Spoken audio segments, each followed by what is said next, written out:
안녕하세요. 반갑습니다. 하나님의 은혜와 평강이 늘 함께하는 하루가 되시기를 바라고 기도합니다. 오늘 함께 들을 찬양은 은혜로다 주의 은혜입니다. 우리를 주님의 자녀로 부르시고 또 우리를 주님의 제자로 이 세상 가운데 보내어주신 그 귀하신 은혜를 다시 한 번 더 찬양하겠습니다.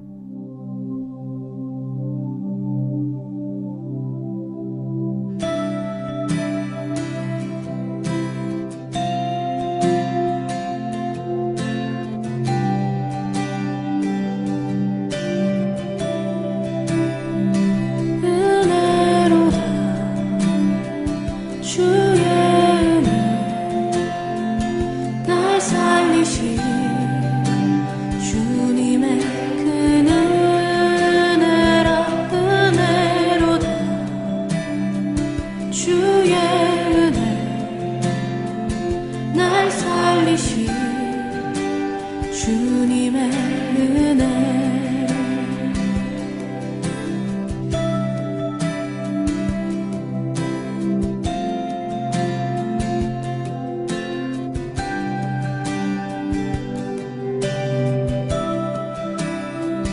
큰 죄에서 날 구했네 한량없는 주님의 그 은혜라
이제 말씀을 함께 보겠습니다.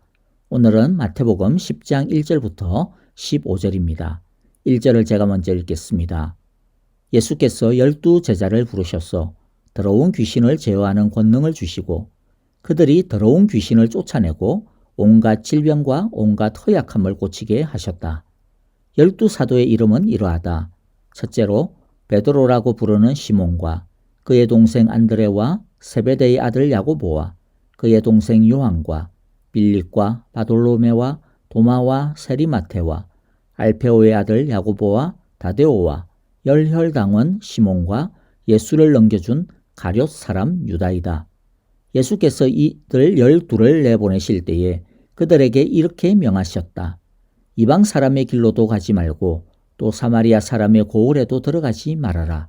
오히려 길 잃은 양떼인 이스라엘 백성에게로 가거라. 다니면서 하늘나라가 가까이 왔다고 선포하여라.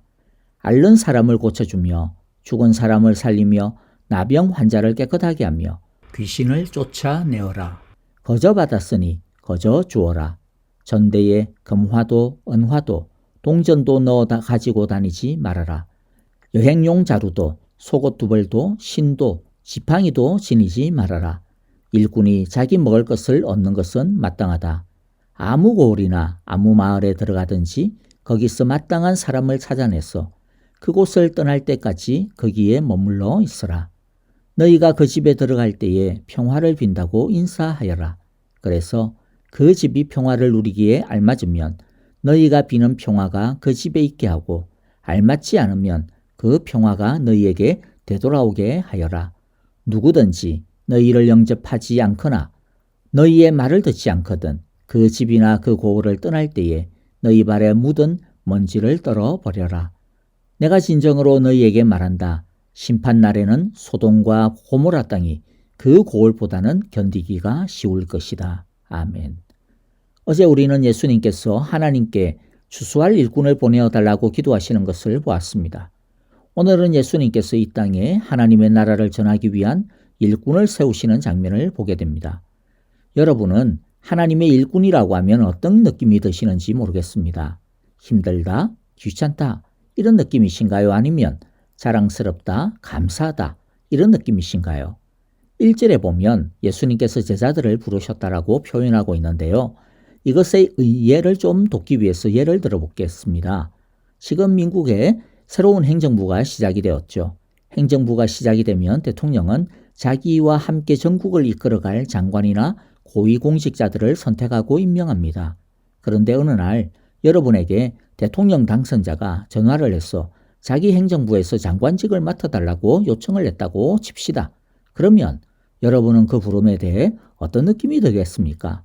스스로 생각할 때 능력이 있고 없고를 떠나가지고 일단은 아마 기쁠 겁니다. 자랑스러울 겁니다. 자기를 불러줘서 아주 고마울 것입니다. 그런데 왜 기쁘고 자랑스럽고 고마울까요? 그것은 대단한 곳에서 자기를 불러줬다라고 생각하기 때문이죠. 장관이 된다라고 하는 것, 그것이 엄청난 명예이고 영광이라고 생각하기 때문이죠. 그 일이 얼마나 중요한지 얼마나 값진 일인지 알기 때문이 아니겠습니까? 자, 그러면 이제 좀 유치한 질문을 하나 드리겠습니다. 여러분, 하나님의 나라의 부름을 받는 것이 더 영광스럽다고 생각하십니까? 아니면 세상의 정부에서 한자리 하는 것이 더 영광스럽다고 생각하십니까? 여러분은 어느 것이 더 영광스럽다고 생각하십니까?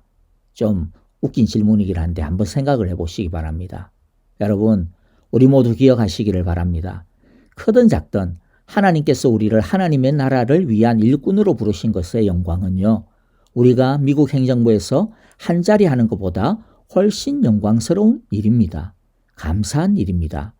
자, 이제 예수님께서 12 제자를 부르시고 파송하시는 이 장면을 통해서 우리 몇 가지 은혜를 나누어 보도록 하겠습니다. 첫 번째는요, 하나님 나라의 일꾼은 부르심을 받아서 세워지는 자리입니다. 예수님은 12 제자를 부르시고 그들을 사도라고 칭하셨습니다. 사도라고 하는 뜻은 보내심을 받은 자라고 하는 뜻입니다. 자, 부르심을 받았다라고 하는 말과 보냄을 받았다라고 하는 이 말의 의미를 한번 생각해 보십시오. 이 말의 의미는 하나님 나라의 일은 사람들이 와서 제자를 삼아달라고 해서 세워지고 하고 그런 것이 아니라는 것이죠. 세상 일이야 자기가 회사를 선택하고 자기가 뜻대로 뭔가 하지만은 그러나 하나님 나라는 철저하게 하나님의 뜻에 따라 세워지는 것입니다. 주님의 일꾼으로 부름을 받았다라고 하는 그 자체가 그래서 은혜가 되는 것입니다. 왜입니까? 우리는 자격이 모자란 사람들인데 그런데도 불구하고 하나님께서는 우리를 당신의 자녀로 구원해 주실 뿐만 아니라 하나님 나라에서 쓸모가 있는 일꾼으로 인정해 주시고 불러주시기 때문인 것이죠. 예수님의 제자들을 한번 보십시오. 이들의 면면을 한번 보면요. 유식한 사람이 없습니다.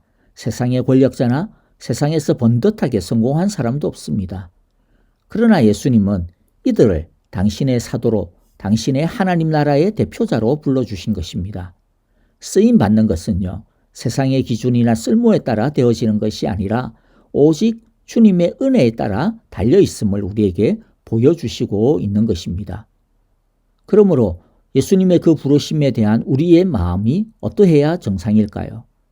그저 영광스럽고 그저 자랑스럽고 그저 기쁘고 감사한 것이 주님의 부르심에 대한 우리의 올바른 마음일 것입니다. 자, 이제 둘째 보겠습니다. 예수님이 부르신다라고 하는 이 말의 의미는 우리가 철저하게 주님을 따르는 자들이라고 하는 뜻입니다. 예수님은 제자들을 보내시면서 예수님이 하신 것처럼 사역하라고 하셨습니다. 거저 주고 전대에 금화나 은화를 가지지도 말고 두벌 옷이나 여분의 지팡이를 가지지 말라고 했습니다. 왜 그렇게 하셨을까요? 왜냐하면 그 모습이 예수님께서 하고 계신 모습인 것이기 때문입니다. 그러니까 예수님은 자기처럼 하라고 하신 것입니다. 그리고 또 하나의 뜻은요. 하나님께 헌신하면 하나님께서 책임지신다라고 하는 뜻입니다. 그래서 이 말씀을 오해하면 안 됩니다. 이것은 예수님의 제자는 이 세상에서 철저하게 무소유로 살아야 된다 그런 뜻이 아닙니다. 또한 사역자들은 그렇게 살아야 된다 그런 뜻도 아닙니다. 예수님의 이 지침의 핵심적인 결론, 뜻은 10절 후반부에 있는 말씀인데요.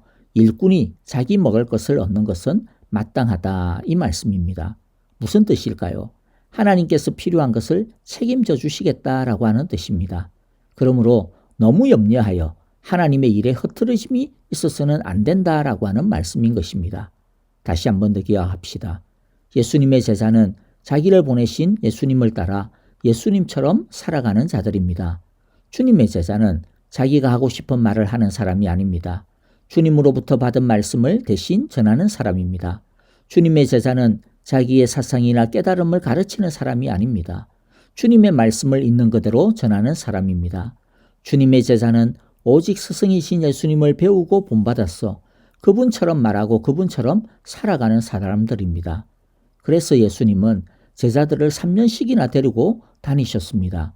예수님께서 보여주신 제자를 훈련시키시고 세우시는 방법이 바로 이것이었습니다. 그냥 학교에서 강의하고 제자 훈련 코스 몇 개 만들어가지고 그거 고치게 하고 그런 것이 아니었다라는 것이죠. 예수님은 제자들과 같이 사셨습니다. 같이 먹고 같이 자고 같이 사역하고 같이 생활하고 이런 것을 통하여서 예수님은 제자들에게 자기 자신을 다 보여주신 것입니다. 그리고 제자들이 예수님의 그런 생활 습관 하나하나까지 다 보고 배워가지고 그대로 따라하도록 하신 것입니다. 여러분, 제자는 주님을 배우고 따르는 사람임을 기억하시기를 바랍니다. 이제 세 번째인데요. 예수님의 제자는 주님으로부터 필요한 능력을 받습니다. 예수님은 제자들에게 필요한 능력을 주십니다. 예수님은 제자들을 보내시면서 귀신들을 쫓아내고 병자들을 고칠 권세를 주셨습니다. 또 나중에는요. 예수님께서 이제 성천하시지 않습니까? 그때 이 땅에 제자들만 남겨지게 되어지는데 그때 제자들에게 무엇이라고 약속하셨습니까? 성령의 권능을 주시겠다고 약속하셨습니다. 그리고 실제로 제자들은 성령의 권능을 받습니다. 그리고 그 성령의 권능을 힘입어서 땅 끝까지 로마의 가전 핍박과 억압과 압제 가운데서도 수많은 순교 가운데서도 하나님의 나라를 세워나갈 수 있었던 것입니다. 그럴 수 있었던 비결이 뭐라고요? 성령의 권능, 하나님께서 주신 능력 때문이라는 것이죠. 이것은 두 가지 교훈을 우리에게 주십니다. 첫 번째는 방금처럼 우리가 하나님의 일을 감당할 때는 하나님께서 그 일을 감당할 수 있는 부르심과 더불어서 능력을 주신다라고 하는 뜻이고요. 둘째는 하나님의 일을 할 때는 오직 하나님의 능력이 없이는 할 수 없다라고 하는 뜻이기도 합니다. 사람의 지혜, 사람의 경험, 사람의 능력만 믿고 일하는 것, 물론 일의 모양은 그럴싸하게 될 수 있습니다. 그러나 하나님하고는 상관없는 일을 이루게 되는 것입니다. 그러므로 베드로전서 4장 10절과 11절을 통하여서 주님께서 우리에게 주신 경계와 교훈을 꼭 기억해야겠습니다. 각각 은사를 받은 대로 하나님의 여러 가지 은혜를 맡은 선한 청지기 같이 서로 봉사하라. 만일 누가 말하려면 하나님의 말씀을 하는 것 같이 하고 누가 봉사하려면 하나님이 공급하시는 힘으로 하는 것 같이 하라. 이는 범사에 예수 그리스도로 말미암아 하나님이 영광을 받으시게 하려 함이니 그에게 영광과 권능이 세세에 무궁하도록 있느니라. 아멘. 자, 이제 우리 마지막으로 넷째 보겠습니다. 예수님의 제자는 하나님 나라의 복음을 살아내고 또 전하는 자들입니다. 예수님은 제자들에게 천국 복음을 전하라고 하셨습니다. 한 동네와 또 집안에 들어가면 평화를 전하라고 하셨습니다. 귀신을 쫓아내고 병자를 고치라고 하셨습니다. 자, 이제 말씀을 마무리해 보겠습니다. 여러분, 오늘의 이 말씀은 비단 12사도에게만 해당되는 말씀이 아닙니다. 예수님의 제자인 오늘 우리 모든 성도에게도 동일하게 해당되는 말씀입니다. 물론 우리들은 12사도와 같은 역할을 맡은 사람이 아닙니다. 그래서 세부적으로는 좀 다릅니다. 하지만 우리 모두가 주님의 제자로 부름을 받았다라고 하는 본질은 동일합니다. 우리는 은혜로 구원을 받았고 제자로 부름을 받은 사람들입니다. 세상으로부터 하나님의 자녀로 부름을 받은 사람은 동시에 세상으로 보냄을 받은 제자들임을 잊지 말아야 합니다. 우리는 부름을 받은 하나님의 백성이며 또한 세상으로 보냄을 받은 주님의 제자입니다. 이것이 우리의 이중적인 정체성입니다. 주님께서 우리에게 맡겨주신 사명이 또한 있음을 기억합시다.